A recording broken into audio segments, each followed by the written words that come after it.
আজকে ক্লাস এইটের আগের দিনে আলোচনা করা হয়েছিল বা পড়ানো হয়েছিল যে অধ্যায়টি লেখচিত্র, এবং তারপরে তার পরীক্ষাও নেওয়া হয়েছিল। তো তার অতিরিক্ত কয়েকটি বিষয় যা আমাদের এইটের টেক্সট বইতে নেই, তা খুব সংক্ষেপে আলোচনা করে নতুন অধ্যায় সরলরেখা সমীকরণ গঠন ও সমাধান, সরলরেখা নয়, সমীকরণ গঠন ও সমাধান অর্থাৎ 19 নাম্বার চ্যাপ্টারে আমরা যাব। দেখো, ক্লাস এইটে যেটা আমরা দেখেছি, এক্স অক্ষ ওয়াই অক্ষ যারা একে অপরের সঙ্গে লম্ব এবং যারা ছেদবিন্দু হচ্ছে মূল বিন্দু। 1 নাম্বার ছবিতে আমরা এরকমই দেখেছি, ক্লাস এইটে এরকমই বলা হয়েছে বা পড়ানোর সময় কিন্তু আমাদের এই লেখচিত্রের মূল আকারটাও আমরা উল্লেখ করেছি। তো এখানে দেখতে পাচ্ছ, এই যে ও থেকে এক্স চলেছে অসীম পর্যন্ত বিস্তৃত, এই জন্য এখানে তীর চিহ্ন দিতে হয়। ও থেকে ওয়াই, সেটা হচ্ছে অসীম পর্যন্ত বিস্তৃত, সব এগুলো ক্যাপিটালের নাম দিতে হয়, তবে নাম লেখার সময় এক্স অক্ষকে ছোট হাতে লেখা যায়। এই সমস্ত আলোচনাগুলো আমাদের হয়েছিল। বলছে এইখানে কিন্তু গোটা লেখচিত্রের আমরা মোটে কতটা অংশ এঁকেছি? 1/4। 1/4 অংশ নিয়ে আমরা কাজ করেছি মূলত ক্লাস এইটের টেক্সট বই অনুযায়ী। যেই তুমি 9-10-এ যাবে অনেক বিস্তৃত আকারে পাবে, তার প্রাথমিক বিষয়টুকু আমরা শুনে নিয়ে পরের চ্যাপ্টারে যাব। বলছে যখন এই অক্ষ দুটো, অভিলম্ব অক্ষ দুটো অর্থাৎ এক্স অক্ষ এবং ওয়াই অক্ষ পরস্পরকে ছেদ করে, প্রতিটা অক্ষের আসলে দুটো পার্ট। যেমন এক্স অক্ষের মূলবিন্দুর ডান দিকের অংশটাকে বলে কি এক্স অক্ষের ধনাত্মক পার্ট। ধনাত্মক অর্থাৎ ইংলিশে বলা হচ্ছে পজিটিভ, শর্টকাটে অনেকে শুধু প্লাস দিয়ে লেখে বা প্লাস ভিই, পজিটিভ শব্দের লাস্ট দুটো শব্দ নিয়ে বলা হচ্ছে। অন্যদিকে নেগেটিভ, এটা বোঝাবার জন্য এক্স অক্ষের মূলবিন্দুর বাঁ দিকের অংশটা হচ্ছে নেগেটিভ ধরা হয়। অন্যদিকে মূলবিন্দুর ওপরে যে ওয়াই অক্ষের অংশ রয়েছে তাকে বলে ধনাত্মক ওয়াই অক্ষ, আর নিচের অংশটাকে বলে কি ঋণাত্মক ওয়াই অক্ষ। তাহলে আমরা দেখতে পাচ্ছি কি যে লেখচিত্রগুলো সম্পূর্ণভাবে অঙ্কন করলে দুদিকেই দেখতে পাচ্ছ এটার নাম কি দিয়েছে, এক্স ও এক্স ড্যাশ। এটা অসীম পর্যন্ত বিস্তৃত, এটাও হচ্ছে অসীম পর্যন্ত বিস্তৃত, এর নাম হচ্ছে ওয়াই ও ওয়াই ড্যাশ। কেউ এখানে ওয়াই ড্যাশটাকে ওয়াই প্রাইমও বলতে পারো। এরা পরস্পরকে ছেদ করেছে ও বিন্দুতে, এর ফলে মোট 4টে অঞ্চল তৈরি হয়েছে। 1 নাম্বার অঞ্চল, 2 নাম্বার অঞ্চল, 3 নাম্বার অঞ্চল, 4 নাম্বার অঞ্চল। মাথায় রাখবে এই অঞ্চলগুলোর মধ্যে কিন্তু অক্ষগুলোকে ধরা নেই। যেমন ধরো প্রথম অঞ্চলটা কাদের মাঝখানে, কোন দুটো অংশের মাঝখানে? বলে এটা ধনাত্মক এক্স অক্ষ আর ধনাত্মক ওয়াই অক্ষের মাঝখানে। ধনাত্মক এক্স অক্ষ ধনাত্মক ওয়াই অক্ষের মাঝখানে। ভালো করে বুঝে নাও কি বললাম। মূলবিন্দুর ডান দিকের অর্থাৎ এদিকের এক্স অক্ষের অংশটাকে বলে ধনাত্মক, আর বাঁ দিকেরটাকে বলে ঋণাত্মক। ওয়াই অক্ষের ক্ষেত্রে মূলবিন্দুর ওপরের অংশটিকে বলে ধনাত্মক, ওয়াই অক্ষের নিচের দিকেরটাকে বলে, মূলবিন্দুর নিচের দিকের অংশটাকে বলে ঋণাত্মক। তাহলে এই দুটো বিস্তৃত আকারে অঙ্কিত বা সম্পূর্ণভাবে অঙ্কিত অক্ষ দুটো গোটা পাতাটাকে, লেখচিত্রটাকে 4টে রিজিয়ন বা অঞ্চলে ভাগ করে। কোনোভাবেই কিন্তু এই রিজিয়নগুলোর মধ্যে অক্ষগুলো নয়, অক্ষগুলো হচ্ছে ওই রিজিয়ন বা অঞ্চলের ধারক বাহু। অক্ষগুলোই বর্ডার লাইন টেনে দিয়েছে ওই অঞ্চলগুলোর। ঠিক আছে, এই এক একটা অঞ্চলকে বলে কি বলে, কোয়াড্র্যান্ট বলে বা পাদ বলে। আজকে আমাদের আলোচনা এই 4টে অঞ্চলকে নিয়ে স্বল্প পরিসরে করে আমরা পরের অংশে যাব, পরের চ্যাপ্টারে যাব। দেখো এখানে পাতায় আমি করে রেখেছি, হেডিংয়ে দেওয়া আছে লেখচিত্র অতিরিক্ত কথা বলে বলা আছে। ছবি তো বড় করেই আঁকার চেষ্টা করেছি, দেখো। তাহলে কি বললাম, যে 4টে অংশ এঁকেছি এদেরকে কি বলে, এক একটাকে কোয়াড্র্যান্ট বলে বা পাদ বলে। এদের নাম গোনা হয়, নামটা দেওয়া হয় কিভাবে, এইভাবে ঘড়ির কাঁটার বিপরীত দিকে ঘুরে। এটাকে বলে কি, কিভাবে নামটা দেওয়া হচ্ছে দেখো। বলছে ধনাত্মক এক্স অক্ষ, তুমি প্লাস ভিই নেগেটিভ ভিই দিয়ে দিতে পারো বা শুধু প্লাস এক্স লিখলেও হবে, এতে অসুবিধে কিছু নেই। ধনাত্মক এক্স অক্ষ আমি দুরকমভাবে ইচ্ছাকৃতভাবে দেখিয়েছি যে দুটোই লেখা যায় সেটা বোঝাবার জন্য। আর এই যে ধনাত্মক ওয়াই অক্ষ, এদের মাঝখানে যে রিজিয়নটা, যে অঞ্চলটা রয়েছে, সেই অঞ্চলটাকে কি বলা আছে, প্রথম পাদ বলছে। আমি ছবিটা তোমাদের সামনে বড় করে দেখাচ্ছি, দেখো। যদি ভুলবশত কিছুটা হয়ে থাকে আলাদা কথা।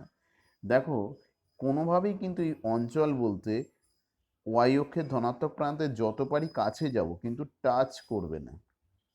একইভাবে এক্স অক্ষের পার্টটা তীর চিহ্নটা টানতে গিয়ে আমার টাচ করে গেছে, এটা কিন্তু দেখানোর সময় টাচ করবে না।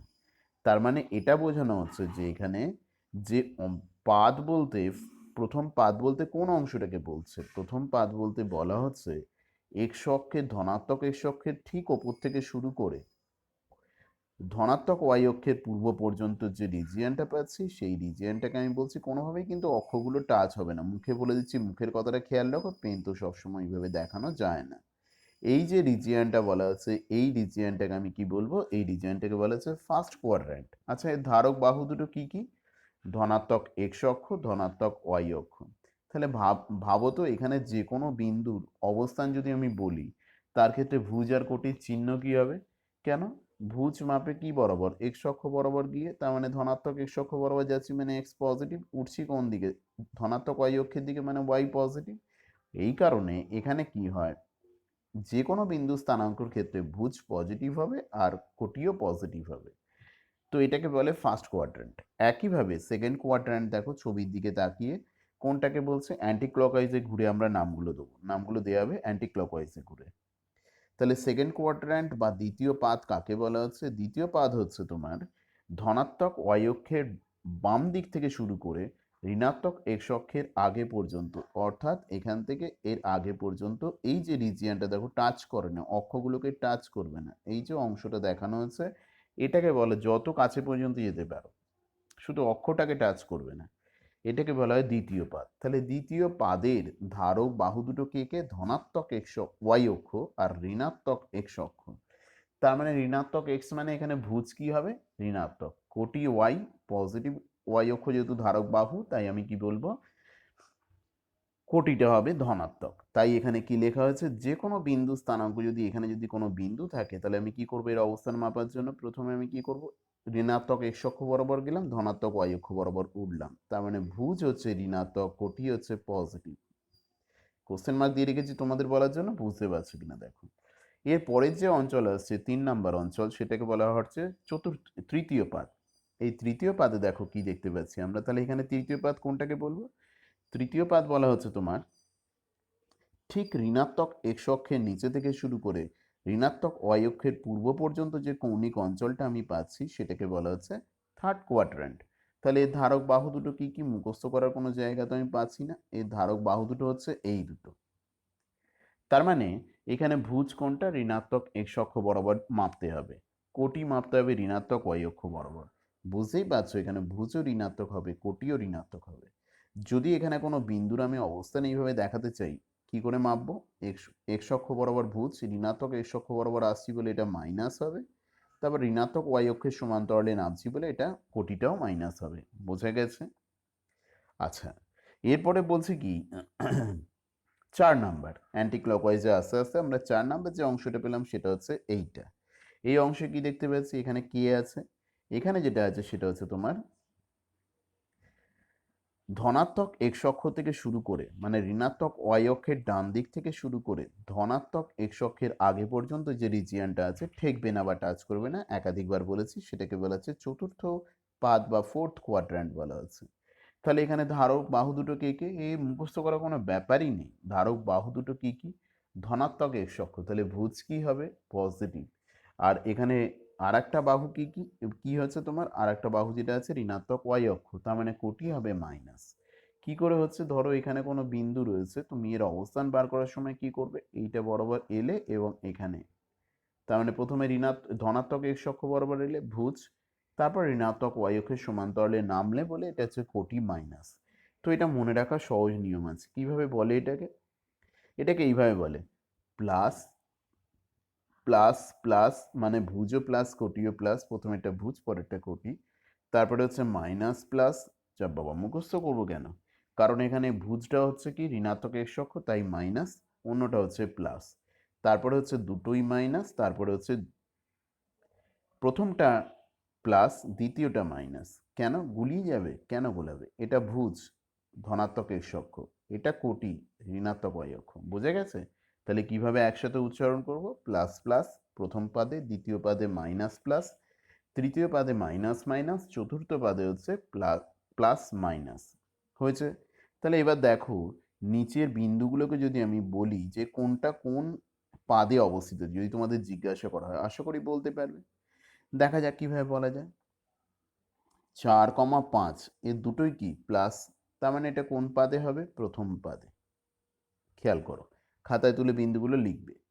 এরপরে হচ্ছে 6,0, 6,0 মানে কি? 6 মানে হচ্ছে প্লাস, 6 মানে হচ্ছে প্লাস। ফোন আসার জন্য একটু বিঘ্ন ঘটলো। আচ্ছা দেখা যাক 6,0, তাহলে এই যে 6,0 বিন্দুটা পাচ্ছে এটা তাহলে কোন পাদে অবস্থিত? তোমাদের একটা কথা বারবার বলে দিয়েছি, অক্ষ কিন্তু পাদের অন্তর্গত নয়। এক্স অক্ষ, ওয়াই অক্ষ, ধনাত্মক ঋণাত্মক যাই হবে না কেন, 6,0 মানে এটা কোথায় আছে? 6,0 মানে এক্স অক্ষ বরাবর 6 ঘর যাব, 1 ঘর, 2 ঘর, 3 ঘর, 4 ঘর, 5 ঘর, 6 ঘর। ক ঘর উঠবো? উঠতে হবে 0, মানে এটা কোথায় অবস্থিত? ওই এক্স অক্ষের ওপরেই অবস্থিত। তার মানে এটা কোনো পাদে নেই। তাহলে এর অবস্থান কোথায় লিখতে হবে? ধনাত্মক এক্স অক্ষের ওপর। বোঝা গেছে? একইভাবে বুঝতে পারছো ভুজ বা কোটির কোনো একটা শূন্য হওয়া মানেই সেটা কোনো না কোনো অক্ষের ওপর অবস্থিত। এর হচ্ছে ভুজ শূন্য। তার মানে আমাকে কি করতে হবে? প্রথমে এখান থেকে ও বিন্দু থেকে মাপতে শুরু করে বাঁয়ে ডাঁয়ে যাব না, সোজা নামতে শুরু করব। -3 বলা আছে মানে ঋণাত্মক ওয়াই অক্ষ বরাবর 3 ঘর নামবো। তাহলে এই যে বিন্দুটা এটা ওয়াই অক্ষের উপর অবস্থিত, অসুবিধে নেই। তাহলে এটাও কোনো পাদে নেই, কিন্তু পরেরটায় কোনোটা শূন্য নেই।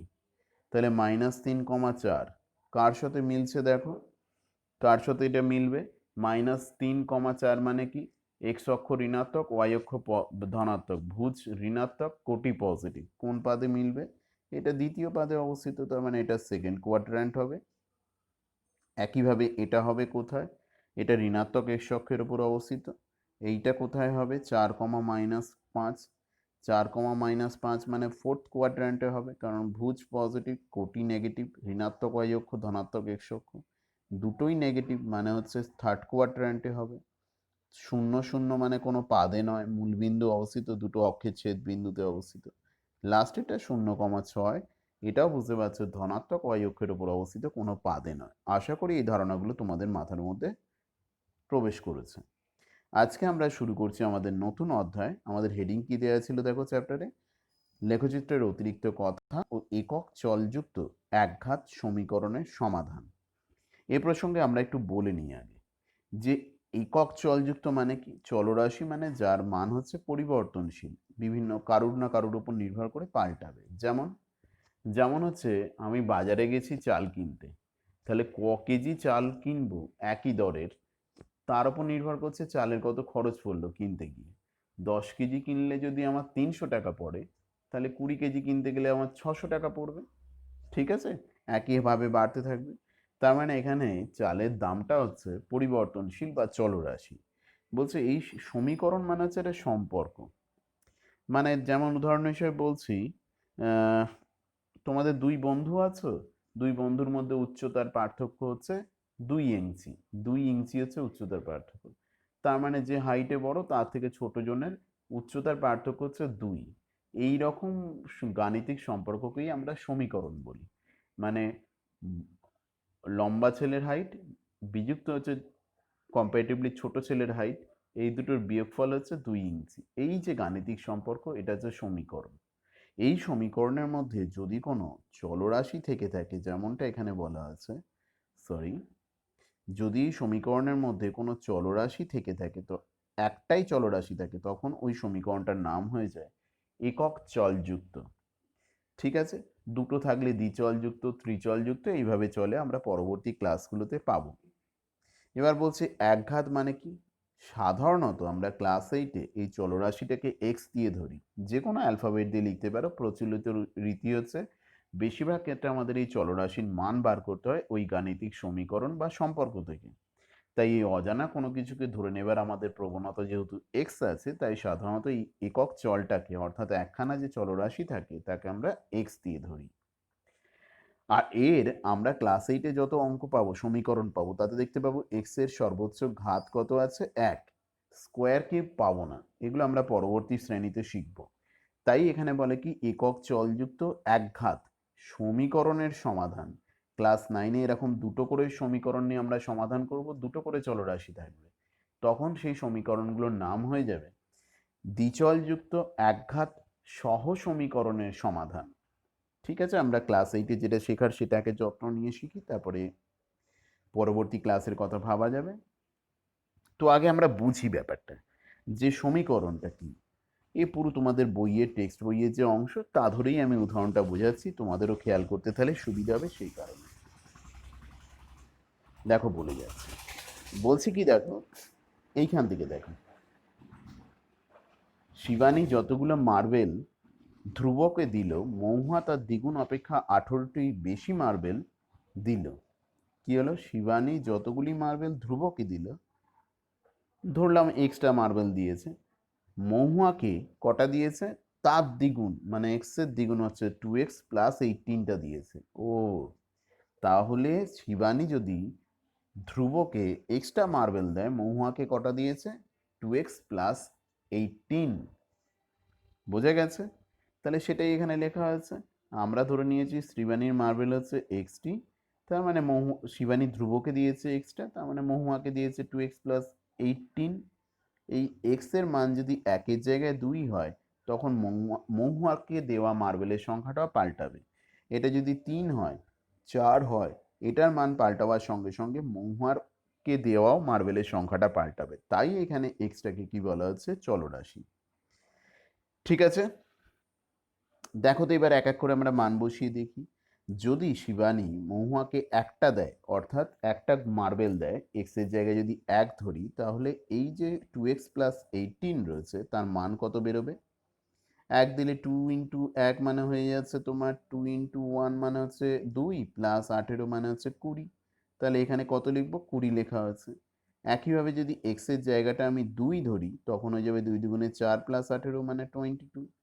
একইভাবে যদি এক্স এর জায়গায় 3 ধরি, 3 দুগুণে 6 প্লাস 18 মানে 24 অ্যান্ড সো অন, এইভাবে পরপর যাবে। যদি 6 হয় তখন কত লিখব, 2 ইন্টু 6 প্লাস 18, তাহলে 2 ইন্টু 6 মানে কত হচ্ছে 12, তার সঙ্গে 18 যোগ করলে এখানে তখন কত লিখবো আমি, 30। ব্যাপারটা বুঝতে পেরেছো? তাহলে এইভাবে গোটা সম্পর্কটা চলছে। তার মানে শিবানী ধ্রুবকে যতগুলো মার্বেল দিয়েছে, মহুয়াকে যতগুলো দিয়েছে, এদের মধ্যে সম্পর্ক আছে। এই সম্পর্কটা গাণিতিক উপায়ে প্রকাশ করার যে পদ্ধতি, সেটা কি বলা হচ্ছে, কি আমাদের সমীকরণ। সেই সম্পর্কটাকে প্রকাশ করার যে প্রকাশ করব আমরা যেভাবে, সেটাই হচ্ছে সমীকরণ গঠন। আর তার সেখান থেকে চলরাশির মান বার করাটাকে বলা হচ্ছে সমীকরণের সমাধান। এরকম দু একটা আরো উদাহরণ আমরা দেখে নেব, তারপরে আমরা পরের অংশে যাব। দেখো, এটা আমাদের প্রথম পাতা চলে এসছে, এটা আমাদের বইয়ের উদাহরণের মধ্যে থেকেই আসছি। সেখানে কি বলা আছে, দ্বিতীয় পাতার উদাহরণে পাবে, শোনার সময় বইটা পাশে রাখবে। বলেছে শিবানী মুরাদকে যতগুলো মার্বেল দিল, মহুয়াকে তার অর্ধেক অপেক্ষা 4টে কম মার্বেল দিল। তাহলে মুরাদকে যদি এক্সট্রা মার্বেল দেয় শিবানী, তাহলে মহুয়াকে কটা দিয়েছে, তার অর্ধেকের চেয়েও, এক্স এর অর্ধেক x/2, তার চেয়েও কটা কম দিয়েছে, 4টে। এটা মহুয়ার মার্বেল, এটা হচ্ছে মুরাদের মার্বেল। এদের মধ্যে সম্পর্ক পেয়ে গেলাম। তার মানে তুমি এখানে কি লিখবে, মহুয়াকে দিয়েছে কতগুলো, x/2। ঠিক আছে, এবার তুমি কি করলে, মুরাদের মার্বেল অর্থাৎ এক্স এর মান 8 ধরলে, 10 ধরলে, 12 ধরলে, 20 ধরলে, এইভাবে পরপর ধরে যাচ্ছে, যেমন ইচ্ছে ধরতে পারো। এখানে যেগুলো দিয়েছে এগুলোই ধরতে হবে, কোনো ব্যাপার না। প্রত্যেক ক্ষেত্রে এই রাশিটার মান বার করবে। যদি আমি এক্স এর মান 20 ধরি, অর্থাৎ মুরাদকে দেওয়া মার্বেলের সংখ্যাটা যদি 20 ধরি, তখন মহুয়ারটা কত হয়ে যাবে, এক্স এর জায়গায় 20 বসাবো। 20/2 মানে 10, -4 মানে হচ্ছে 6। ঠিক আছে, এখানে বেরিয়ে চলে এলো সংখ্যাটা। এইভাবে প্রতিটা পার্ট নিজে নিজে করতে পারবে। বলছি কি দেখো, একটা এখানে আর একটা নতুন বিষয় আমরা অনুধাবন করব।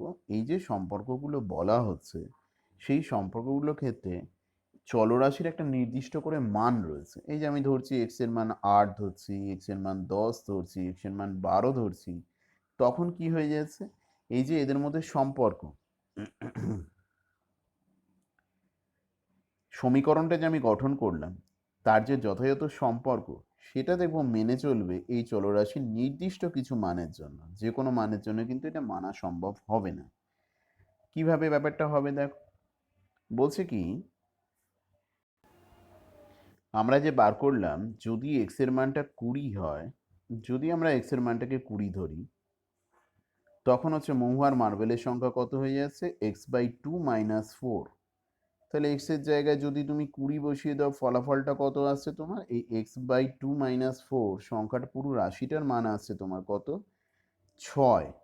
তাহলে এবার ধরো আমি তোমাকে বললাম না 20 মানটা কত, তাহলে তুমি কি করে খুঁজে খুঁজে বার করে দেখবে?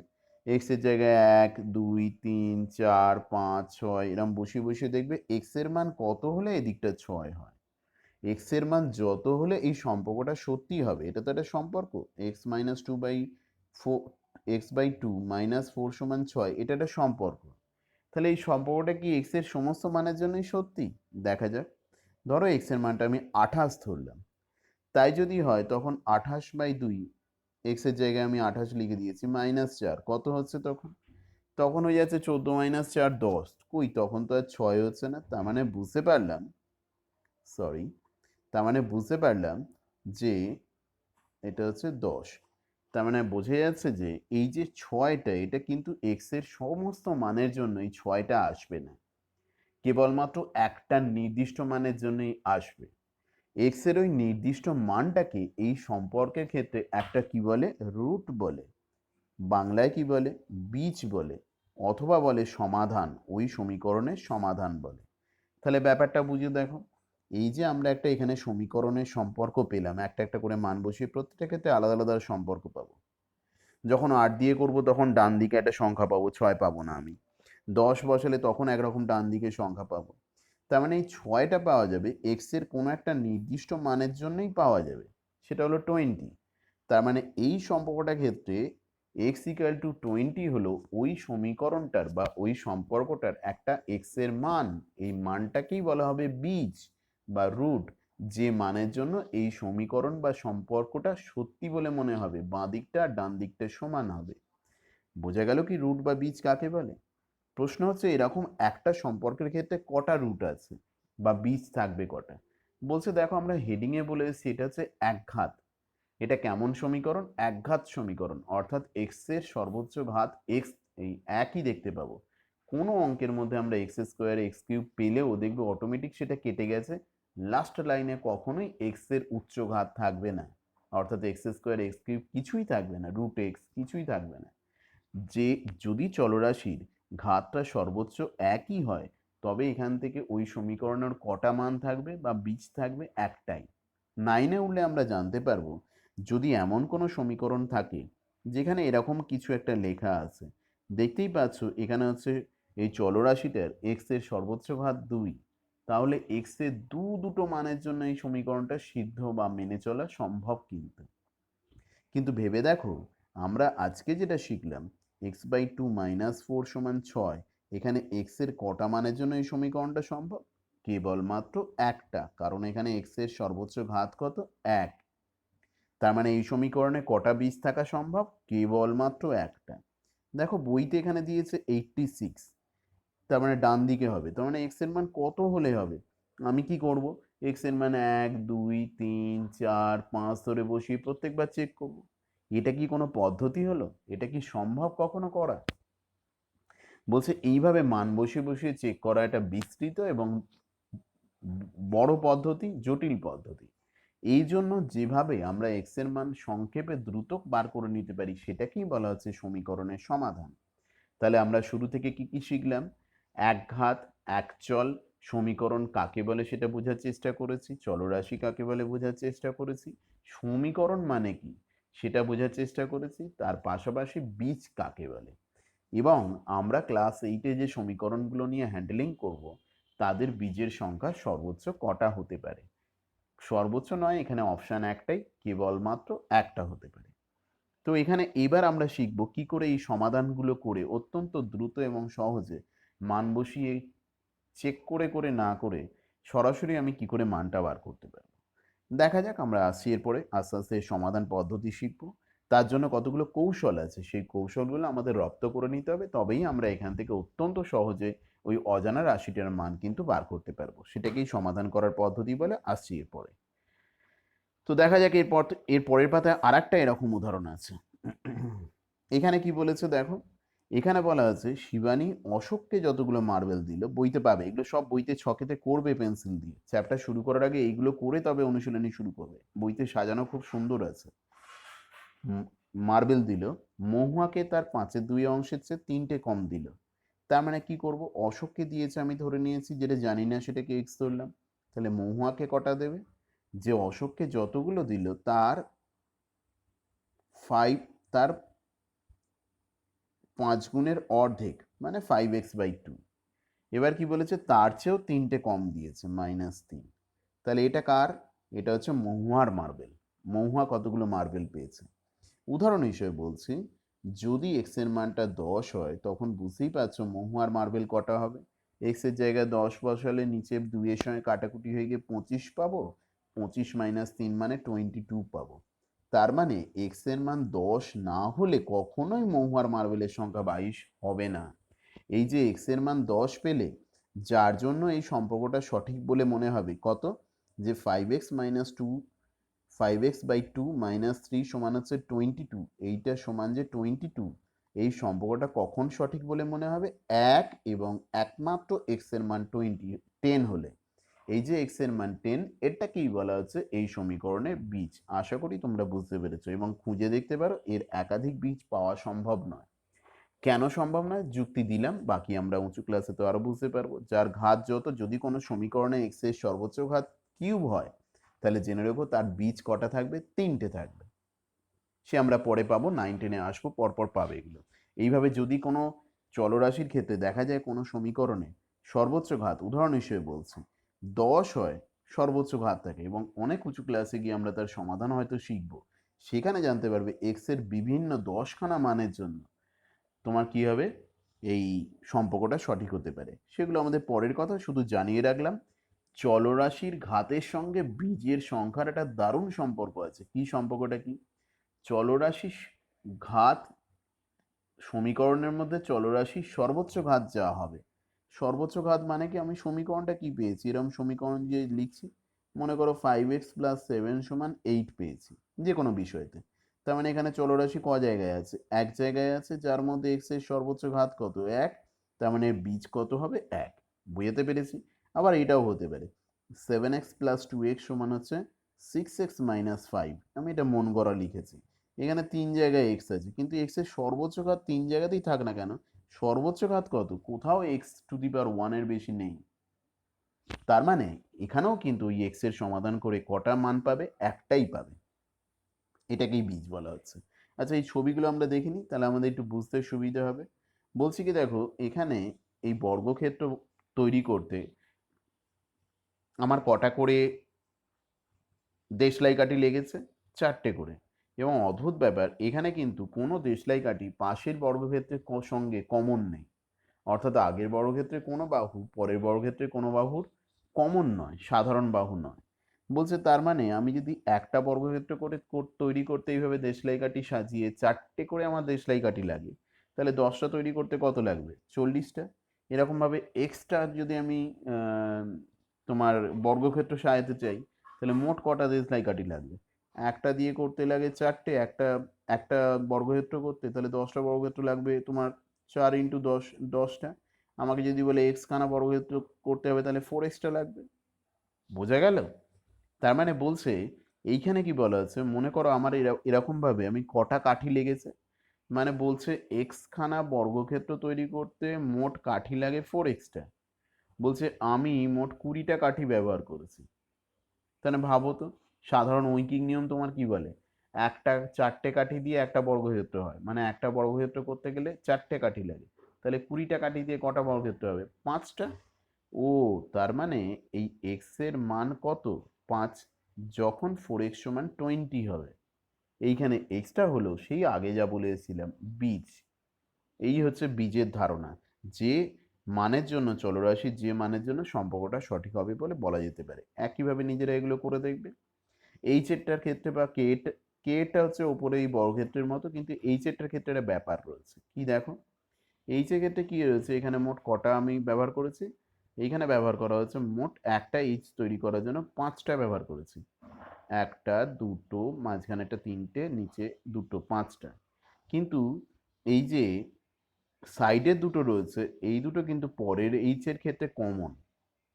তার মানে পরের এইচ এ নতুন করে আবার কটা ব্যবহার করতে হয়েছে? দেখো কটা ব্যবহার করেছি, 3টে। তাহলে দেখো তো এই দুটো এইচ মিলিয়ে মোট কটা আমাকে ব্যবহার করতে বলেছে? একটার জন্য লেগেছে কটা? 5টা। তার মানে দুটোর জন্য কি 10টা লাগছে দুটো এইচ তৈরি করতে? দেখি একটু খেয়াল করে। বলছে দুটো তৈরি করতে 1টা, 2টো, 3টে, 4টে, 5টা, 6টা, 7টা, 8টা। দেখতে পাচ্ছি দুটো তৈরি করতে লেগেছে 8টা। তাহলে একইভাবে যদি বলি 3টে তৈরি করতে তাহলে কত লেগেছে? আরো নতুন করে 3টে অ্যাড হয়ে গেছে। তার মানে 3টে তৈরি করতে লেগেছে 11টা। তাহলে 4টে তৈরি করতে লেগেছে আরো 3টে অ্যাড হয়েছে। তাহলে 4টে তৈরি করতে লেগেছে 14। এদের মধ্যে মিল কি, সম্পর্ক কি? দ্বিগুণ বা ঐকিক নিয়মে তো ব্যাপারটা হচ্ছে না, তাহলে কি করে বলবো? বলছে এখানে অদ্ভুত ব্যাপার, দেখো খেয়াল করে যে কিভাবে তুমি করতে পারবে। যে একখানা এইচ তৈরি করতে গেলে 5টা লাগছে, দুটো এইচ তৈরি করতে গেলে 8টা লাগছে, যেহেতু ওদের মধ্যে কমন বাহু রয়েছে। 3টে এইচ তৈরি করতে গেলে 11টা কাঠি লাগছে। খেয়াল করে দেখো তো, প্রত্যেক ক্ষেত্রে এটা তোমাকে ভেবে করতে হবে যে এদের মধ্যে কোনো সম্পর্ক আছে কি, এদের এই এইচ এর সংখ্যার সঙ্গে কটা কাঠি লাগবে এর কোনো সম্পর্কটার কোনো কোনো সম্পর্ক আছে নির্দিষ্ট? আছে। বলছে খেয়াল করে দেখো, আমি এখানে কি করলাম, কি লিখে দিলাম, 3 লিখে দিলাম।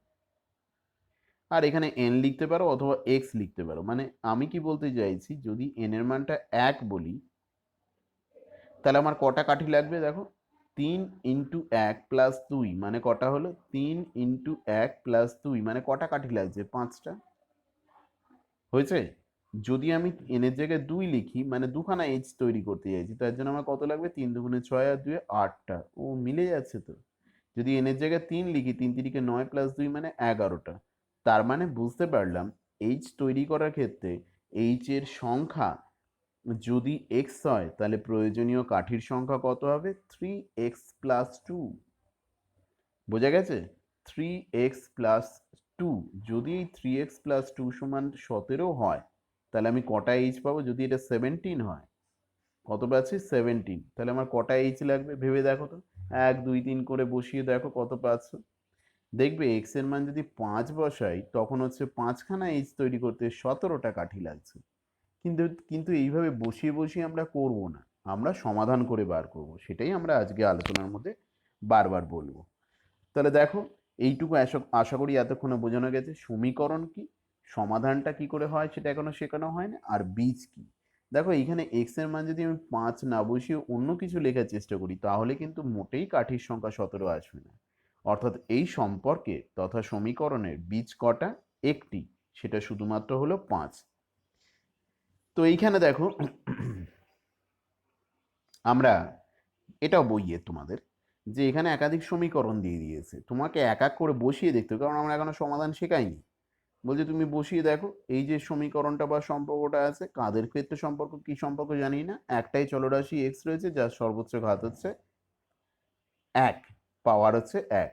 এক্স এর জায়গায় 1 বসাও, দেখো বাঁ দিক, সমীকরণের বাঁ দিক এই যে সমান চিহ্ন আছে, এর বাঁ দিক আর ডান দিক সমান হলো কিনা দেখো। যদি হয় তাহলে সমীকরণটা সত্যি, তখন ওই এক্স এর মান 1 যেটা ধরেছি তখন ওই সমীকরণে ওটা বীজ হবে। আর যদি দুদিকটা দুই বাম পক্ষ আর ডান পক্ষ যদি সমান না হয় তাহলে ওটা এক্স এর বীজ নয়।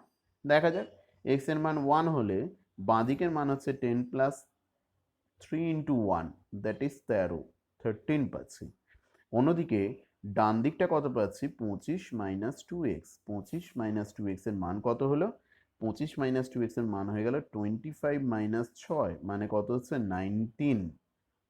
তাহলে এই দুটো কি সমান হচ্ছে? না। তার মানে এক্সটা কখনোই এর বীজ নয়। এভাবে নিজেরা বসিয়ে বসিয়ে দেখো কত পাচ্ছ। 3 বসালে কত হবে? 3 বসালে হবে তোমার 19 বাম দিকে, আর ডান দিকে কত হবে? এখানে 3 বসাচ্ছ, আর তোমার এতে কত হবে? ডান দিকে কত হবে? ডান দিকেও হবে 19। তাহলে দেখতে পাচ্ছি আমি যদি এক্স এর মানটা 3 বসাই তখন কিন্তু এই সমীকরণটা দুদিকেই কিন্তু একই মান পাচ্ছি। কত মান পাচ্ছি? এক্স এর মান 3 বসালে বাম দিক এবং ডান দিক সমীকরণটা সত্যি বলে মেনে চলছে। তাহলে এই এক্স সমান 3টা হলো সমীকরণে একটি এবং একমাত্র একটি বীজ। এই 7 0 কোনোটার জন্য কিন্তু সমীকরণটা মেনে চলবে না, চেক করে দেখতে পারো। একইভাবে এই সমীকরণগুলোর ক্ষেত্রে নিজেরা বার করবে। প্রথমে আমরা কিন্তু এখানে মান বসিয়ে বসিয়ে চেক করতে হবে। কটা করে মান বসাতে হবে? প্রত্যেক ক্ষেত্রে দেখো 4টে করে মান দেওয়া আছে। তাহলে খুব বেশি নয়, প্রত্যেক ক্ষেত্রে 4বার করব। প্রত্যেকবারের জন্য বাম পক্ষ ডান পক্ষ বার করে সমান হচ্ছে কিনা চেক করব। কিন্তু এটা কোনো পদ্ধতি হলো? বলছে এই সমীকরণকে সহজে সমাধান করে অজানা রাশির মান বার করার জন্য কয়েকটা পদ্ধতি আছে। যদিও বর্তমানকালে এগুলোকে অন্যভাবে দেখা হয়। এদের মধ্যে প্রথমে যেটাকে বলা হচ্ছে ট্রান্সপোর্টেশন, অর্থাৎ পক্ষান্তর প্রক্রিয়া। ট্রান্সপোর্ট করা, এদিকটাকে ওদিকে নিয়ে যাওয়া, এদিকের সংখ্যাটাকে ওপারে নিয়ে যাওয়া। তো পার বলতে এই যে সমান চিহ্ন রয়েছে। তো মনে করো এটা একটা সম্পর্ক রয়েছে এক্স প্লাস এ সমান বি। এবার আমি দুদিকে একটা কাজ করলাম। বাঁ দিকে রয়েছে এক্স প্লাস এ। তোমরা জানো যখন এরকম কোনো গাণিতিক সম্পর্ক থাকে তার দুপক্ষের সঙ্গে একই কাজ করা যেতে পারে। যোগ বিয়োগ, কোনো সংখ্যা নতুন করে উল্টে দেওয়া, এই কাজগুলো করতে পারি। তার মানে আমি দুদিকের সাথেই কি করলাম? বি বিয়োগ করে দিলাম। দুদিকেই কি করা হলো? বি বিয়োগ করে দেওয়া হলো। বাম পক্ষ বি বিয়োগ করে দিলাম, ডান পক্ষ বি বিয়োগ করে দিলাম। সরি, বি নয়, আমি আরেকবার সমীকরণটা লিখছি। এক্স প্লাস এ সমান হচ্ছে বি। আমি বার করব কার মান? এক্স এর মানটা বার করব। তাহলে এক্সটাকে একা করতে হবে। এখানে এক্স এর সঙ্গে বসে আছে কে? এ। তাহলে এ কে তাড়াতে গেলে কি করতে হবে? ওখান থেকে এ বাদ দিতে হবে। বাদ দেওয়া মানে বিয়োগ করা। আমি এ বাদ দিয়ে দিলাম। যেহেতু সমীকরণে একদিকে কোনো কিছু করা যায় না, বাম দিকে এ বাদ দিয়েছি বলে ডান দিকেও এ বাদ দিয়ে দিলাম। তাহলে পাওয়া গেল কি? এ এ কেটে গেল, বিপরীত চিহ্ন যুক্ত হওয়ায় এক্স এর মান বেরোলো বি মাইনাস এ। তুমি যদি এবার ভালো করে খেয়াল করো, সরাসরি এই লাইনটা থেকে এখানে যদি আসো, দেখবে কি বলছে? দেখো এই দিকের প্লাস এটা বাম দিকের সে ডান দিকে চলে গেছে এবং চিহ্ন বিপরীত হয়ে গেছে। চিহ্ন বিপরীত হয়ে গেছে। এটাকেই তো বলা হয় পক্ষান্তর প্রক্রিয়া, বলছে মেথড অফ ট্রান্সপোর্টেশন বলা আছে। এবার কেউ এইভাবে ভাবতে পারে যে এখানে দুদিক থেকে আমি কি করেছি? মাইনাসে করেছি। প্রথমবার শেখার জন্য এই কনসেপ্ট। বাস্তবে যখন আমরা অঙ্ক করব সরাসরি এটাকে কি করব? উল্টো দিকে নিয়ে চলে যাবো আর চিহ্ন উল্টে দেবো। অথবা তুমি এইভাবে ভাবতেই পারো। এটা প্রথম প্রথম করার জন্য ঠিক আছে, পরে এইভাবে বিস্তৃতভাবে কেউ করে না, এইভাবেই দেখানো হয়। যদিও এর অরিজিন হচ্ছে এইভাবেই, উৎস হচ্ছে এটাই। কিন্তু আমরা তাহলে মনে রাখবো কি পক্ষান্তর প্রক্রিয়া কি ঘটে? যে বাঁ দিক থেকে যদি ডান দিকে যায় তখন তার চিহ্ন কি হয়ে যাবে? উল্টে যাবে। একই ব্যাপার যদি এই বিটাকে আমি বাঁ দিকে নিয়ে যাই তখনও চিহ্নটা উল্টে যাবে, এটা বিপরীত হয়ে যাবে। এটা মাথায় রাখবে। প্লাসটা মাইনাস হয়ে যাবে, মাইনাসটা প্লাস হয়ে যাবে। একমাত্র যোগ এবং বিয়োগের ক্ষেত্রে এই পদ্ধতিটি প্রযোজ্য। এরপর হচ্ছে গুণ আর ভাগের ক্ষেত্রে কি করে করব? Cross multiplication. বলছে দেখো এক্স বাই এ সমান হচ্ছে বি বাই সি। তাই যদি হয় তাহলে আমি কি করলাম? এখান থেকে অজানা রাশির মান এক্স এর মান বার করব। করার জন্য তাহলে ওর নিচে থেকে এটাকে বাদ দিতে হবে। কি করে বাদ দেওয়া যেতে পারে? এ গুণ করে। একদিকে এ গুণ করা যায় না, দুদিকে গুণ করে দিয়েছি। তাহলে দাঁড়ালো কি? এ কেটে গেল। ফাইনাল রেজাল্ট কি পেলাম? এখানে লেখা আছে দেখো। ও এর সমান দাঁড়ালো তাহলে বি বাই সি ইন্টু এ। কিন্তু যে কেউ বলতে পারে যদি এখান থেকে এখানে দেখে এদিকের এটা ভাগ করা ছিল সেটা উল্টো দিকে এসে গুণ হয়ে গেছে। ও এই পদ্ধতিটাকে বলে ক্রস মাল্টিপ্লিকেশন। এই পদ্ধতিতে সমাধানও হয়। ক্লাস 9-এ আমরা শিখবো। প্রত্যেকটা পদ্ধতি হচ্ছে একটা সমাধানের পদ্ধতি। তো এখানে শুধুমাত্র প্রক্রিয়া সম্পূর্ণ করার জন্য এগুলোকে ব্যবহার করছি। তার মানে দেখতে পাচ্ছি বাঁদিকে কোনো সংখ্যা যদি গোটা বাঁদিকের সঙ্গে গুণ বা ভাগে থাকে সেটা ডান দিকে গেলে যথাক্রমে ভাগ বা গুণ হয়ে যাবে সমগ্র পক্ষের সঙ্গে, ডান বা বাম পক্ষের সঙ্গে। আচ্ছা, একান্তর প্রক্রিয়া কাকে বলা হচ্ছে? একান্তর প্রক্রিয়া কি বলছে দেখো, মেথড অফ অল্টারনেটস। বলছে এক্স বাই বি সমান বি বাই সি আছে। তাহলে এখানে কি করা হলো দেখো, এখান থেকে আমি অজানা রাশির মান বার করব। অজানা রাশির মান বার করার সময় আমি কি করছি? বলছে এখান থেকে অজানা রাশির মান বার করতে গেলে এটা উপরেরটার সঙ্গে মিলও আছে, অমিলও পাবে। কি করে সেটা করা হচ্ছে দেখো। উপরেরটায় যেটা করা হয়েছিল, উপরেরটায় যেটা করা হবে আমাদের, 1 মিনিট বলছি। এখানে ছোট্ট একটা সংখ্যা বাদ গেছে লেখার সময়। সেটা হচ্ছে একটু বোঝার খেয়াল করবে। বজ্রগুণন আর একান্তরের মধ্যে মিল কিছুটা থাকলেও একান্তর প্রক্রিয়া কিন্তু বাঁ দিকের সংখ্যা যেমন ডান দিকে যেতে পারে, ডান দিকের সংখ্যা আবার বাঁ দিকে আসতে পারে। ব্যাপারটা কেমন দেখো, এইখানে কি করেছি আমি? ভুলটা আসছি বলছি। তো আমি এইখানে কি করেছি? এক্স বাই এ আছে আর এখানে বি বাই সি আছে। আমি এটাকে নিয়ে যাব ওপরে আর এই বিটাকে নিয়ে আসবো নিচে। অর্থাৎ দুটোই একসাথে কাজ হবে। এটাই হচ্ছে মেথড অফ অল্টারনেটস। মানে এ ওর জায়গায় আসবে, রিপ্লেসড হয়ে যাবে পুরোপুরি। কিন্তু কিভাবে আসবে, বাঁ দিকে এটা রয়েছে ভাগের আকারে, আর ডান দিকে এটা রয়েছে, বিটা রয়েছে গুণের আকারে। কিন্তু যখন বিটা বাঁ দিকে চলে আসবে, যখন কিভাবে করব আমি, এখান থেকে কি করা হচ্ছে দেখো, আমি দুদিককে ধরলাম, এ বাই বি দিয়ে গুণ করে দিয়েছি। গুণ করে দিলে কি হয়ে যাবে দেখতে পাচ্ছ, এ এ কেটে গেল, তার মানে এখানে নিচে যেটা বলছিলাম একটা সংখ্যা বাদ গেছে, সেটা হচ্ছে বি। এটা যখন তোমরা শুনছো খাতায় বা পাতায় যখন করবে, তখন এইখানে একটা বি বসিয়ে নেবে, ঠিক আছে? তাহলে এখানে কি হলো, এ কেটে যাওয়ার পরে পড়ে রইল এক্স বাই বি পড়ে রইল বাম দিকে, কিন্তু ডান দিকে কি হলো, বিবি কেটে গিয়ে কি দাঁড়ালো, বিবি কেটে গিয়ে দাঁড়ালো হচ্ছে আমার এ বাই সি। তাহলে ফাইনালি কি পেলাম, এইখানে যদি নিচের বিটা আমি লিখে নিই, তাহলে কি দাঁড়াচ্ছে আমার, এক্স বাই বি সমান এ বাই সি। এইবার উপরের সঙ্গে নিচেটা দেখো তো, আর পার্থক্য বোঝার চেষ্টা করো, বজ্রগুণন আর একান্তর প্রক্রিয়ার ডিফারেন্সটা কোথায়। বলছি কি দেখো, এখানে যেমন বজ্রগুণনে শুধুমাত্র এই দিকেরটা, কোনো একটা দিকের সংখ্যা কোনো একটা উল্টো দিকে গেছে, এবং সেটা ভাগ থাকলে গুণের আকারে হবে, গুণ থাকলে ভাগের আকারে হবে। আর এখানে কি হয়েছে দেখো, এখানে বলছে কি, যেমন বাঁ দিকের ভাগ করা সংখ্যাটা ডান দিকে গেছে, তখন সেটা গুণের আকারে চলে গেছে, অর্থাৎ উপরে। অন্যদিকে ডান দিকের সংখ্যাটা যখন বাঁ দিকে এসছে, যেটা ভাগ করা গুণ করার আকারে ছিল, সেটা ভাগের আকারে চলে এসছে। এইটা হচ্ছে অল্টারনেট, বাঁ দিক ডান দিকে গেলে গুণটা ভাগ হয়ে যাবে, ভাগটা গুণ হয়ে যাবে, ডান দিকের ক্ষেত্রেও একই কথা প্রযোজ্য। এই কারণে একে অল্টারনেটস বলছে। আচ্ছা, এরপরে আমরা আসি 4 নাম্বার পদ্ধতি। আর একবার বলে দিই, এখানে কিন্তু এটা বি বসিয়ে নেবে, ভুলবশত এটা বাদ গেছে। এবার বলছে কি, ভাগ প্রক্রিয়া কি বলছে, মেথড অফ ডিভিশনে কি বলা আছে। তো ভাগ প্রক্রিয়া কি দেখো, এটা আমরা ক্লাস 7-ও শিখেছি।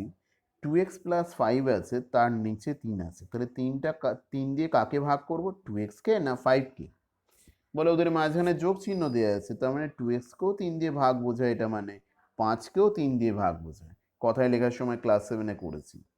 তার মানে আমরা কি করলাম, 2x বাই 3 করে দিলাম, 5 বাই 3 করে দিলাম। এবার আমার সুবিধা হবে, এখান থেকে সমাধান করে মান বার করতে সুবিধা হয়। কেন? পক্ষান্তর প্রক্রিয়ার মাধ্যমে এই 5-এর 3টাকে আমি ডান দিকে নিয়ে চলে যাব, এবং মাইনাস 5-এর 3 হয়ে যাবে। আর এই 2x বাই 3 থেকে আমার ফোকাস রাখতে হবে, আমি কাকে বার করতে চাইছি, সমাধান করে x এর মান। তাহলে 2x বাই 3 কে যদি গুণ করে দিই 3 বাই 2 দিয়ে, তার মানে ওর গায়ে লেগে থাকা 2-এর 3টা কেটে বেরিয়ে গেল। একইভাবে আমি ডান দিককেও গুণ করে দেবো কত দিয়ে, 3-এর 2 দিয়ে। সমাধান করে অত্যন্ত দ্রুত আমি মান বার করে নিতে পারবো x এর মান কত হচ্ছে। তো আমরা সরাসরি সমাধানের দিকে আসি। এই হচ্ছে আমাদের গোটা অনুশীলনী। পুরোটা আমি দিতে পারিনি, আমার কাছে যে পুরোনো বই ছিল তাতে একটা জায়গায় খুব দাগ পড়ে গেছে। তো বই সামনে রাখো, আমি বলে বলে যাচ্ছি, আমিও পড়ে দেবো। তো লেখা অঙ্কগুলো কিন্তু আমাকে বলেছে শুধুমাত্র সমীকরণ বা সম্পর্কটা গঠন করতে। তো বলছে এখানে সমাধান করতে বলে নাই, কিন্তু আমরা সমাধানের ব্যাপারটা বোঝার জন্য প্রথম থেকেই কি করব, প্রত্যেকটা সমীকরণের যেগুলো লেখা অঙ্ক আছে তাদেরও সমাধান করতে করতেই যাব, এবং এর মাধ্যমে আমরা লাস্টে কয়েকটি সমীকরণের সমাধান দেখিয়ে ওই গোটা চ্যাপ্টারটা শেষ করব। বলা শুরু করছি দেখো। তো বইটা কাছে রেখো তোমরা। তাহলে কোষে দেখি 19, এই হচ্ছে আমাদের চ্যাপ্টারের শুরু। এতক্ষণ ধরে কি শিখলাম দেখা যাক। বলেছে একের অঙ্কটায় সীমা একটা সীমা কি করেছে, একটা সংখ্যা লিখেছে, যার দ্বিগুণের সঙ্গে 2 যোগ করলে যা হবে, সংখ্যাটি 3 গুণের চেয়ে তা 5 ছোট হবে। সীমার সংখ্যাটি কত, লেখা সংখ্যাটি কত। এই চ্যাপ্টারে যে কোনো অঙ্কের ক্ষেত্রে যেটা জানতে চাইবে, যদি একাধিক প্রশ্ন জানতে চায় তখন বুদ্ধি করে, অন্যথায় যেটা জানতে চাইবে সেটাকেই ওই অজানা রাশি এক্স রূপে তোমাকে ধরে নিতে হবে। তাহলে আমরা প্রথমেই ধরে নিলাম সীমার লেখা সংখ্যাটা কি, এক্স। এবার তার সংখ্যার দ্বিগুণটা তাহলে কত হবে, স্বাভাবিক কারণে 2x। তারপরে কি বলেছে, দ্বিগুণের সঙ্গে 2 যোগ করলে, দ্বিগুণের সঙ্গে প্রথমে লিখে লিখে করছি, পরে এত লিখে করতে হবে না, লেখা অঙ্কগুলোর জন্য তো লিখতে হবেই। তাহলে দ্বিগুণের সঙ্গে 2 যোগ করার পরে কত হবে, 2x প্লাস 2। এবার বলছে ওই সংখ্যাটার 3 গুণ, সংখ্যাটা x ছিল তার 3 গুণ, তার চেয়ে 3 গুণের চেয়ে 5 ছোট, বই কাছে রাখো, দেখবে তার মানে 3x মাইনাস 5। বলছে দ্বিগুণের 2 যা, দ্বিগুণের থেকে 2 বড় করলে, 2 বেশি করলে যা হয়, 3 গুণের থেকে 5 বিয়োগ করলে তাই হয়, একই ঘটনা ঘটে, ঠিক আছে? তাহলে দুগুণের থেকে, সরি, দুগুণের থেকে 2 যোগ করলে, 2 বেশি করলে যা হবে, 3 গুণের সঙ্গে 5 বিয়োগ করলে তাই হবে। তার মানে আমার বক্তব্যের মানে কি দাঁড়ালো? বক্তব্যের মানে এটাই হলো, পেনটা গন্ডগোল করছে। বক্তব্যের মানে এটাই হলো যে 3x মাইনাস 5 এর মান যা হবে, এদিকে 2x প্লাস 2 এর মানও তাই হবে। তাই এর দুটোকে সমান করে দেওয়া হয়েছে। এবার সমাধানটা কি হচ্ছে, যে কটা পদ্ধতি আমরা শিখলাম তাদের মাধ্যমে দেখো। আমরা কি করব, এই সমীকরণগুলো সমাধান করার ক্ষেত্রে কয়েকটা নিয়ম তোমাকে বুঝে নিতে হবে। চলরাশি এখানে কোথায় কোথায় আছে? ডান দিকে যেমন আছে, বাঁ দিকেও আছে। তাহলে সবসময় চলরাশির মান বার করার সময় একটা প্রচলিত রীতি হচ্ছে চলরাশিকে বাঁ দিকে রাখতে হয় সমীকরণে। তাহলে আমি এই 2x-টাকে কোন দিকে আনবো? 2x-টাকে বাঁ দিকে আনবো। কোন প্রক্রিয়া আনবো? পক্ষান্তর প্রক্রিয়া। এত লেখার প্রয়োজন নেই। আনবো মানে কি, ওর চিহ্ন বা ডান দিকে যখন আছে প্লাস, বাঁ দিকে এলে এটা কি হয়ে যাবে? চিহ্ন বিপরীত হয়ে যাবে, যেমন আগে বলে এসেছি। একইভাবে এই 5-এর আগে মাইনাস চিহ্ন আছে, এটাকে পক্ষান্তর করে আমি উল্টো দিকে নিয়ে চলে যাব এবং স্বাভাবিক কারণে এটা প্লাস হয়ে গেছে। তার মানে গোটা কাজটার মধ্যে আমি পক্ষান্তর প্রক্রিয়া করেছি। পক্ষান্তর প্রক্রিয়া কি করে কি করা হয়েছে, যেটা পেলাম সেটা হচ্ছে 3x মাইনাস 2x বিয়োগ করে x পেলাম, আর ওদিকে যোগ করে 7 পেলাম। তাহলে বেরিয়ে গেল x এর মান 7। আমাকে কিন্তু এখানে x এর মান 1 2 3 4 5 ধরে ধরে চেক করতে হয়নি যে বাঁ দিকের সঙ্গে ডান দিক কখন সমান হবে। অত্যন্ত দ্রুত আমি বার করে ফেলতে পেরেছি। একমাত্র x এর মান 7 হলে ঠিক বার করেছি কি। 3 7 21 থেকে 5 বিয়োগ করলে কত হবে? 21 থেকে যদি 5 বিয়োগ করো 16 হবে। অনুরূপভাবে যদি আমি এখানে x এর জায়গায় 7 বসাই তাহলে কি আসবে? 7 দুগুণে 14 এর সঙ্গে 2 যোগ করলে 16 হবে। অর্থাৎ তুমি অন্যগুলো চেক করে দেখতে পারো, 7 এর জায়গায় 8 ধরে দেখতে পারো, কখনোই বাঁ দিক আর ডান দিক সমান হবে না। অঙ্কের নাম্বার 2-তে আসছি। 3টে ক্রমিক সংখ্যা বলা আছে, 2 নাম্বার অঙ্ক। 3টে ক্রমিক সংখ্যা কি কি? 3টে ক্রমিক সংখ্যা হলো x মাইনাস 1, x আর x প্লাস 1। ক্রমিক সংখ্যা কাদের বলে? যারা পরপর অবস্থিত, পূর্ণ সংখ্যা, এক ঘর ব্যবধানে রয়েছে, যেমন 3 4 5। তাহলে এদেরকে কিন্তু যদি তুমি একটু বুদ্ধি করে ধরো তাহলে এরকম সুবিধে হয়। মাঝের সংখ্যাটাকে আমি x ধরেছি, তাহলে এর আগের সংখ্যাটা এক ঘর কম হবে, পরেরটা এক ঘর বেশি হবে। কেন? সাধারণত এই অঙ্কগুলোর ক্ষেত্রে কি বলে, যেমন আমাদের এখানে বলেছে এদের যোগফল থেকে 5 বিয়োগ করলে বিয়োগফলটি মাঝের সংখ্যা দ্বিগুণের চেয়ে 11 বেশি হয়। তাহলে এদের যোগফল কত হবে? 3টে ক্রমিক সংখ্যার যোগফল দেখো কত সহজে বেরিয়ে গেল, 3x প্লাস 1 মাইনাস 1 কেটে গেছে। এবার বলছি এই যোগফল থেকে 5 বিয়োগ করে দাও, তার মানে কত পেলাম বিয়োগফল? 3x minus 5। বলেছে সেটা কার সঙ্গে সমান হবে? মাঝের সংখ্যার দ্বিগুণে। তোমাকে সমীকরণ গঠনটা কিন্তু আসল কাজ, এটার মাধ্যমে তোমার ধারণা তৈরি হবে। দুরকম সম্পর্ক বলা থাকবে, তাদেরকে সমান করে দিতে হবে। বলছে এবার কি বলেছে, মাঝের সংখ্যা দ্বিগুণের চেয়ে 11 বেশি। এই বিয়োগফলটার মান মাঝের সংখ্যা দ্বিগুণ, কত? 2x। তার চেয়ে 11 বেশি মানে 2x প্লাস 11। তার মানে এই 3x মাইনাস 5 এর মান যা হবে 2x প্লাস 11 মান তাই হবে। বোঝা গেল কি? তাহলে এই হলো আমার সমীকরণ। আর পক্ষান্তর করে কি পাবো? এই দিকের মাইনাস 5টাকে ওদিকে নিয়ে গেছি, এদিকের প্লাস 11টাকে ওই দিকে মাইনাস 11 করে নিয়ে গেছি। সরি, ভুল বললাম, 11টাকে নয়, এখানে হচ্ছে কোনটাকে নিয়ে যাব, আমি কি উদ্দেশ্যে করছি, অজানা রাশি চলরাশিগুলোকে একদিকে করব, বাম দিকে। তাহলে 2x-টাকে কোন দিকে নিয়ে গেছি? 2x-টাকে নিয়ে যাচ্ছি আমার ডান দিকে, আর মাইনাস 5টাকে নিয়ে যাচ্ছি বাঁ দিকে। স্বাভাবিক কারণে দুজনেরই চিহ্ন পাল্টে গেছে। তাহলে কি পেলাম এখানেও সমাধান করে? x এর মান বেরিয়ে চলে এলো 16। চলে এসে পরের প্রমাণ, এই পরের অঙ্কে গ্যাপ গ্যাপ দিয়ে দিয়েছি, তবে ম্যাক্সিমাম অঙ্কই বলে দিয়েছি যাতে সবাইয়ের করতে সুবিধা হয়। এরপরে আমি এক্সট্রা কিছু অঙ্ক পরের সপ্তাহে করতে দেবো এবং তারপরে পরীক্ষা নেবো। চ্যাপ্টারটা ভালো করে তৈরি করবে। সমীকরণ আমাদের প্রতিটা বিষয়ের ক্ষেত্রে কাজে লাগে। 7-এর প্রাথমিক স্তরের পরে আমরা 8-এ এটাকে সুদৃঢ়ভাবে দেখে নিই, তবেই 9-এ আরও পরবর্তী ধাপে এগোতে পারবো। 4-এরটা কি বলেছে? 3-এটা করাইনি, নিজেরা করবে। আমি এমন একটি ভগ্নাংশ খুঁজি, সবগুলোই নিজেরা করবে। তাহলে এগুলো কি টুকে টুকে করবে? না। যদি কোনোটা আটকে যায়, অসুবিধা হয় বুঝতে, তখনই এখান থেকে দেখবে। অঙ্কের উদাহরণ থেকে বুঝে নিজে করার চেষ্টা অবশ্যই করবে আগে। এরম নয় যে তুমি এখান থেকে টুকে দিলে, তাহলে আর শেখা হবে না। বলছে কি, এমন একটি ভগ্নাংশ খুঁজি যার হর তার লব থেকে 2 বড়। হরটা হচ্ছে লবের থেকে 2 বড়। তাহলে কাকে ধরবো? লবকে ধরবো না হরকে ধরবো? লবের চেয়ে 2 বড়। তাহলে লবটাকে ধরলেই আমার সুবিধে। কেন? যদি আমি লবটাকে x ধরি, লবের চেয়েও 2 বড় হচ্ছে হর। তার মানে এখানে হরের মানটা আমি বার করতে পারি লবের মাধ্যমে, তাই এমনটা করা হয়েছে। তার মানে তাই যদি হয় তাহলে ভগ্নাংশটা কি হলো এইটা। এরপরে কি বলেছে দেখো, বলা হয়েছে যে ভগ্নাংশের লবের সঙ্গে 3 যোগ ও হর থেকে 3 বিয়োগ করেছি। তার মানে লবের সঙ্গে 3 যোগ করেছি, কোথায় গেল এই যে, আর হরের থেকে x+2 থেকে 3 বিয়োগ করেছি, করে কি পেলাম, এইটা পেলাম। তার মানে বলছে এখান থেকে তার মানে দাঁড়ালো কি, x+2 - 3 মানে বুঝতেই পারছো x-1, এই আকারটা পেয়েছি।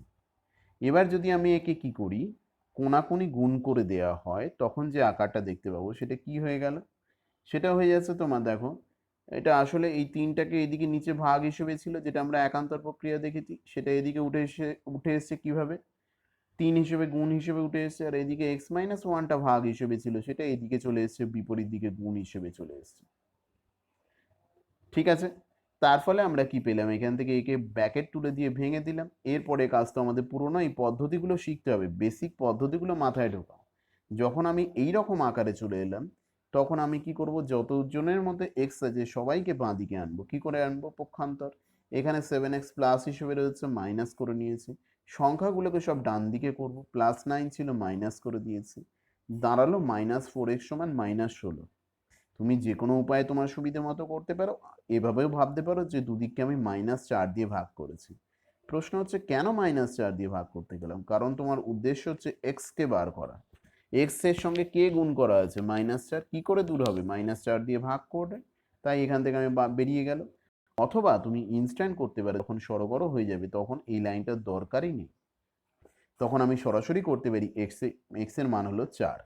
তাহলে আমি কি পেয়ে গেলাম, লব পেয়ে গেছি, একইভাবে হর পেয়ে যাবে নিজেরা, 2 বড় বলে ভগ্নাংশটাও পেয়ে যাবে। 6টা কি বলেছে দেখো, পুরো অঙ্ক কিন্তু সবগুলো সম্পূর্ণ করা নেই, মূলত হিন্টসের উপর দেওয়া আছে। রাজু 2 অঙ্ক বিশিষ্ট একটা সংখ্যা লিখলো, ভাবো তো, কোনো 2 অঙ্কের সংখ্যার দশকের ঘরের অঙ্ক 2, সরি, দশকের ঘরের অঙ্ক হচ্ছে 2 ধরো, আর এককের ঘরের অঙ্ক হচ্ছে 9, এগুলো তোমরা জানো। তাহলে সংখ্যাটা কি বলবো, 2 × 9 18, নিশ্চয়ই না, তাই তো।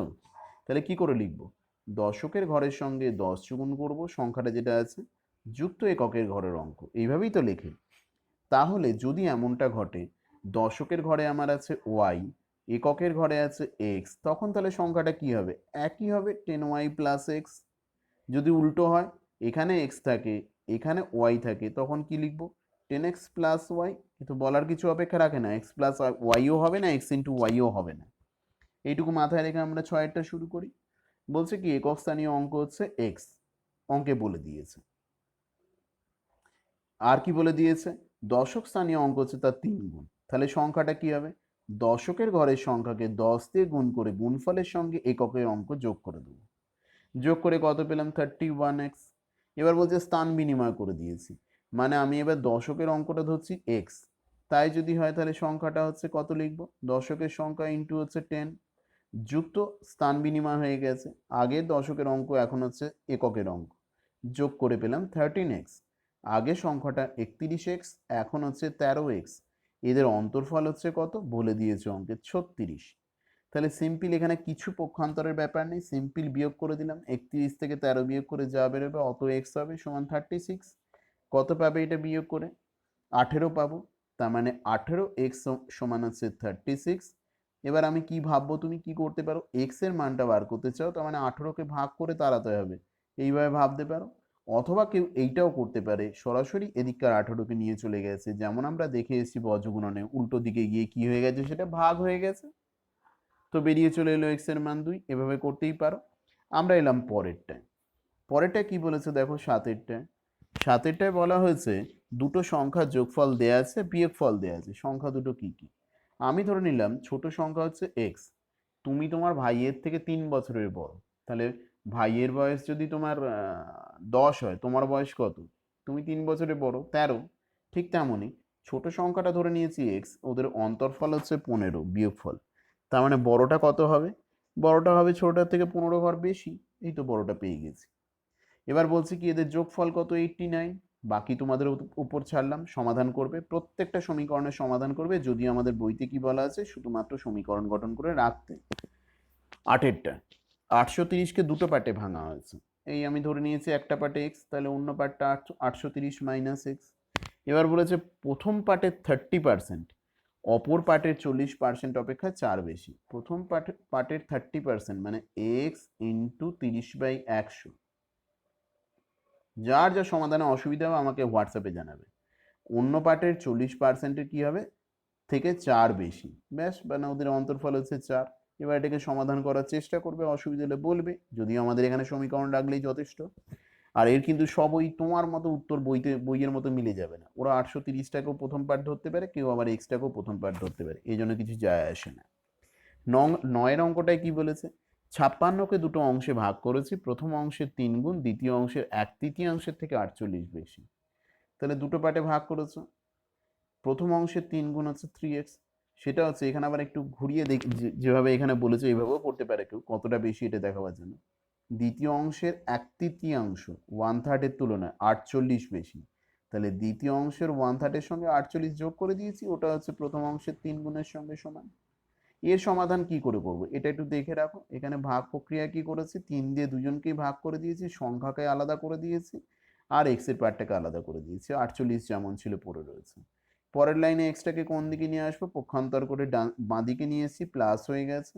আর 56/3 আর 48 এটা লসের উপরে যেভাবে হয় যোগ বিয়োগ করে নিজেরা চেষ্টা করবে। এরপরে 10-এরটায় কি বলেছে, একটা দণ্ডের 1/5 কাদায়, 3/5 জলে, আর অবশিষ্ট 5 মিটার জলের ওপরে আছে। তার মানে ভাবো, এখানে আমি ছবিটায় যদিও এঁকেছি, গোটা দণ্ডটার যদি এক্স হয়, যদি গোটা দণ্ডটাকে আমি এক্স বলি, তার মানে তার একেবারে নিচে এক্স 1/5 কাদায় আছে, এ বি অংশটা, তারও 3 গুণ মানে 3x/5 অংশ আছে জলের মধ্যে, বাকিটুকু শুধু 5 মিটার, কোনো অংশ নয়, সেটা আছে জলের ওপরে। ও তার মানে x/5 মিটার, 3x/5 মিটার আর 5 মিটার যোগ করে কি পেয়ে যাব, যোগ করে পেয়ে যাব গোটা বাঁশটার দৈর্ঘ্য, তার মানে বা দণ্ডের দৈর্ঘ্য, দণ্ড বলেছে এখানে। তাহলে আমি ধরে নিয়েছি যেটা জানতে চেয়েছে ওটার মানে x ধরে নিয়েছি। এবার জল কাদার মধ্যে আছে কতটা, x/5, জলের মধ্যে আছে কতটা, 3x/5। এই দুটো যদি মোট অংশ থেকে বিয়োগ করে দিই, যে অংশটা পড়ে থাকবে সেটা হচ্ছে জলের উপরে আছে কতটা। বোঝা গেল? অসুবিধা হলে জানাবে, প্রত্যেককেই বলে দিচ্ছি। এবার দেখো 11টা, যদি একসাথে পুরো ভিডিও না শুনতে পারো থামিয়ে শুনবে, পুরোটা বলতে গিয়ে একটু লম্বা হয়ে গেছে। ধরি আমার বর্তমান বয়স হচ্ছে, কি বলেছে 11টায়, আমার বাবার বর্তমান বয়স আমার বয়সের 7 গুণ। ঠিক আছে, এক্ষেত্রে কি করবে, ছোটটাকে সবসময় ধরে নেবে, সুবিধা হবে। আমার বয়সটাকে ধরে নিয়েছি এক্স, তাহলে বাবার বয়স আমার বয়সের 7 গুণ। 10 বছর পরে কার বয়স কত হবে, অঙ্কে একটা সম্পর্ক বলেছে, সে পরে দেখবো। 10 বছর পরে আমার বয়স আরো 10 বছর বেড়ে যাবে, বাবার বয়সও 10 বছর বেড়ে যাবে। কিন্তু তখন আমার বয়স আর বাবার বয়সের মধ্যে কি সম্পর্ক দিয়েছে, আমার বয়সের 3 গুণ হচ্ছে বাবার বয়স। নিজেরা সমাধান করবে। পরের অঙ্ক দেখো 12টা, আমার মামার 1000 টাকার একটা চেক ব্যাংকে ভাঙালেন, ব্যাংক থেকে কি দিল, 137 টাকা, 37খানা নোট দিয়েছে, যার মধ্যে কিছু 5 টাকার, কিছু হচ্ছে 10 টাকা। তার মানে ধরলাম এক্সট্রা হচ্ছে 5 টাকার নোট, আর বাকি 137 মাইনাস এক্সট্রা হলো কি 10 টাকার নোট। তোমরা জানো একটা 5 টাকার নোট মানে 5 টাকা, তাহলে দুটো 5 টাকার নোট মানে 10 টাকা। একইভাবে এক্স খানা 5 টাকার নোট মানে হচ্ছে 5x টাকা। আর 10খানা সরি 10 টাকার নোটে 137 মাইনাস এক্সট্রা মানে এত টাকা হবে। এই দুটো টাকার যোগফল হচ্ছে কত, 1000 টাকা। তাহলে যেভাবে শেখানো হচ্ছে সেভাবে সমাধান করবে, ব্যাকেট তুলে দিয়ে 10 দিয়ে দুটোকেই গুণ করবে, সংখ্যাটাকে নিয়ে যাবে এদিকে, আর এখানে এক্স এর পার্ট দুটো বিয়োগ করবে, এদিকে দুটো সংখ্যা বিয়োগ করে ডান দিকে রাখবে, সেখান থেকে সমাধান করবে। 13 অঙ্ক, 13 অঙ্কে কি বলেছে দেখো, যে আমাদের গ্রামে সরকারি চাকুরি থেকে অবসর গ্রহণের সময় সালেম চাচা তার সঞ্চয়ের অর্ধেক অংশ দিয়ে একটা বাড়ি কেনেন। বিপদের উপরে তিনি কি করেছেন, বাড়িটার দামের উপরে 5% বেশি দামে বিক্রি করে দিয়েছেন। কিন্তু তিনি যদি 8% বেশি দামে বিক্রি করতেন, এক্সট্রা কত টাকা হতো, 3450 টাকা পেতেন। কি বুঝলে, বাড়ির দামের 8% আর বাড়ির দামের 5%-এর বিয়োগফল হচ্ছে 3450 টাকা। দেখা যায়, আমি ধরে নিলাম তার সঞ্চয়টা জানতে চেয়েছে x টাকা, এখানে দুটো উত্তর জানতে চেয়েছে, তার মানে সঞ্চয়টা আমি ধরে নিয়েছি, তাহলে বাড়ি কিনেছেন তার অর্ধেক টাকায়। কেনা দামের 5% মানে কি, যে টাকায় কিনেছেন তার 5% দাম মানে কি, সেটা হচ্ছে 5/100 দিয়ে গুণ করে দিয়েছি। আর কেনা দামের 8% মানে কি, এই দামে বিক্রি করে এই দামে বিক্রি করেননি, এত বেশিতে বিক্রি করেছেন দ্বিতীয়বার, এত বেশিতে বিক্রি করেছেন প্রথমবার কেনা দামের তুলনায়। তাহলে এই দুটোর বিয়োগফল অন্তর যা হচ্ছে সেটাই হচ্ছে 3450 দিয়েছি দুটোকে বিয়োগ করে। এখান থেকে সমাধান করে মান বার করবো। কি করে করবে? এদের লসাগু করবে। লসাগু করে যেমন করে এই সংখ্যাটাকে নিয়ে চলে যাবে তোমার ডান দিকে, লসাগু করে যেটা পাবো করে সমাধান করবে। কয়েকটা সমাধান আমরা দেখাচ্ছি। লাস্ট 14 অঙ্ক। 14 অঙ্কে কি বলা আছে যে একটা জায়গায় আশ্রয় প্রার্থীদের জন্য খাবার রাখা ছিল 20 দিনের, 7 দিন চলে গেছে। 7 দিন চলে গেছে মানে আরো পুরো রয়েছে 13 দিন। তো 13 দিনের যতজন লোক ছিল তাদের চলে যেত, কিন্তু নতুন করে 100 জন এসে যাওয়ায় খাবার আর 13 দিন না চলে 11 দিন চললো। তাহলে ব্যাপারটা বুঝে দেখো তো, যে আগে তাহলে কতজন ছিল, ধরলাম এক্স জন, যাদের কতদিন চলতো, যাদের চলে যেত 13 দিন, কিন্তু পরে 100 জন নতুন আসার ফলে তাদের চলছে কতদিন, 13 দিনের জায়গায় 11 দিন। ঐকিক নিয়ম কি বলে, যে খাবার এক্স জনের চলে 13 দিন, সে খাবার এক্স একজনের চলবে আরো বেশি দিন। তাহলে 100 প্লাস এক্স জনের চলবে আরো কম দিন। সেই কম দিনের সংখ্যাটা কত, 11, মানে কতদিন চলবে, 11 দিন। কেন, অঙ্কে বলে দিয়েছে তো 100 প্লাস এক্স জনের কদিন চলেছে, 11 দিন। তাহলে এর সমাধান কি করে করব, 100 প্লাস এক্সটাকে এদিকে নিয়ে চলে আসবে গুণের আকারে, নিয়ে এসে করবে। কয়েকটা সমাধান আমরা চটপট দেখিয়ে নিই, অনেকটা সময় হয়ে গেছে। দেখো এখানে কি করা হয়েছে। এক্ষেত্রে আমরা কি করেছি, একান্তর প্রক্রিয়া করেছি। এদিকে এটা গুণ হয়েছে, ডান দিকের নিচেরটা উপরে উঠে এসছে বাম দিকে, আর বাম দিকের নিচেটা চলে গেছে ডান দিকের উপরে। তারপরে গুণ টুন করার পরে আমরা এখন সংখ্যা আর এক্স দিয়ে সমন্বয় রাশি পেয়েছি। পক্ষান্তর প্রক্রিয়া করে এক্স এর পার্টগুলো বাঁ দিকে, সংখ্যাগুলোকে ডান দিকে নিয়ে গেছি, করে পেয়েছি 13x সমান 91। সরাসরি বজ্রগুণন করতে পারো, এক্স এর মান এদিকে পাঠিয়ে দেওয়া আছে, বেরিয়ে চলে এলো। অথবা দুদিককে 13 দিয়ে ভাগ করা হয়েছে, যেভাবে ইচ্ছা ভাবতে পারো। এরপরে দেখো 15-5-এরটা। 15-5-এরটা কয়েকটা এখানে জাম্প দিয়ে দেখানো আছে, ভাগ প্রক্রিয়া করা হচ্ছে। এক্স প্লাস 8 মানে দুজনকেই 8 দিয়ে ভাগ করেছি, দুজনকেই 5 দিয়ে, দুজনকেই 10 দিয়ে, দুজনকেই 20 দিয়ে ভাগ করা হয়েছে। এটা কিন্তু একমাত্র পদ্ধতি না, যুক্তিপূর্ণ তুমি যে কোনো পদ্ধতিতে করতে পারো, অনেকভাবে করা যায় অঙ্কগুলো। ভাগ করার পর যাদের মধ্যে এক্স আছে সবাইকে পক্ষান্তর প্রক্রিয়া একদিকে, সংখ্যাগুলোকে অন্যদিকে করেছি। দুদিকেই লসাগু করে 40 পেয়েছি, মানে দুদিক থেকে 40টা এলিমিনেট করা যেতে পারে, কারণ দুদিককে 40 দিয়ে গুণ করলে 40গুলো বাদ হয়ে যায়। তো এখানে কেউ অনেকেই কাটা চিহ্ন দিয়ে কাটায়, এই কাটা চিহ্নের অভ্যেস রেখো না। উঁচু ক্লাসে এইভাবে কাটা চিহ্ন দিয়ে কাটাটা খুব বিরক্তিকর লাগে, তো আমরা ছোট থেকেই শিখি। এদিক দুদিক থেকেই 40 বাদ চলে গেছে, ওপরে যোগ বিয়োগ করে পেয়েছি 3x। আমি এখানে 40টা যদিও রেখেছি, 3x সমান কত হয়ে গেল, 21। তার মানে কি হয়েছে, যদি 40 নিচে রেখেও দাও, তাহলে দুদিককে কত দিয়ে গুণ করলে তোমাকে এক্স একা করতে হবে, তাই আমি দুদিককে কি করব, এদিকে 3/40 আছে, তার মানে উল্টো সংখ্যা দিয়ে গুণ করতে হবে, দুদিককেই গুণ করেছি। অথবা 40 কেটে দিয়ে শুধু এক্সটাকে, 3x এর এক্সটাকে নিচে না বলেও এখান থেকেও মান বার করতে পারবে। 13টাও একই প্রক্রিয়া করা হয়নি, কিন্তু একটু পাল্টে দেওয়া হয়েছে। এখানে যতগুলোর মধ্যে এক্স আছে সবাইকে একদিকে নিয়ে চলে এসেছি, করে এনে লসাগু করেছি। লসাগু করার পরে লাস্টে এক্স এর পার্টটাকে অন্যদিকে নিয়ে যাচ্ছি, শেষ পাতায় চলে এসেছি আমরা। তো দেখছি কি এখানে দেখো কি করা হয়েছে, 51x সমান 345 ইন্টু 5 ইন্টু 84 পেয়েছি। সংখ্যাটাকে পক্ষান্তর করে নিয়ে চলে এসেছি, এক্স এর মান বার করেছি, 51টাকে অন্যদিকে নিয়ে গিয়ে, বা তোমার কি বলে দুদিককে 51 দিয়ে ভাগ করে। এইরকম যদি কোনো কোথাও থাকে, আমরা তো বলেছি এক্স স্কোয়ার আমরা দেখতে পাবো না, তাহলে যে পেলাম, তাহলে এই পদ্ধতি তো আমাদের শেখানোই হয় না। আমাদের শেখানো হচ্ছে তো এক ঘাত, কি করে করব, ভাবার আগে ক্যালকুলেশন করো। এ মাইনাস বি এর হোল স্কোয়ারের সূত্র যদি ভেঙে দিই আর এখানে যদি সিম্পল গুণ করি, দেখতে পাবো দুদিক থেকে এক্স স্কোয়ারের পার্টগুলো 8x² কেটে যাচ্ছে, টোটাল যোগ করে যে এক্স স্কোয়ারের পার্টগুলো। তাহলে আপাতভাবে দেখে মনে হতে পারে এর মধ্যে এক্স স্কোয়ার থাকলেও কিন্তু এটা দ্বিঘাত সমীকরণ নয়, এটা হচ্ছে একঘাত সমীকরণ, অবশিষ্ট আকারে এসে দাঁড়ালো। বাকি তো আমাদের কোনো ব্যাপার না, এ তো শিখে ফেলেছো বা করেছো।